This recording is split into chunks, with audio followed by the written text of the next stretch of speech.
লজ্জা থাকা উচিত ভারতের। আমরা মনে করছি ভারতের লজ্জা থাকা উচিত।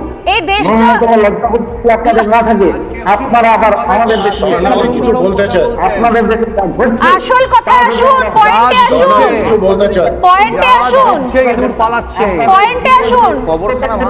জাহাজ জানে না, জাহাজ ডুবছে, ইঁদুর পালাচ্ছে, ওই জন্য এখন নরম না, নরম খবর জানেন না। না, ঔরঙ্গজেবের, আর ঔরঙ্গজেব কে ছিল বলুন তো? এক সেকেন্ড দাঁড়ান। ঔরঙ্গজেব কে ছিলেন? ঠাকুরদা। ঔরঙ্গজেব কে ছিলেন? আপনার ঔরঙ্গজেব কে হয় আপনার? দাদা দাদা। আপনার কেউ হয় ঔরঙ্গজেব? কে বলুন তো ঔরঙ্গজেব? ইতিহাস পড়েছেন? ঔরঙ্গজেবের বাবার নাম বলুন। এদেরকে আমার এই জন্য প্রশ্ন করতে ইচ্ছে করে না। এদেরকে প্রশ্ন করলে এরা কবি সাহিত্যিকের নাম জানে না, এরা ইতিহাসের নাম জানে না।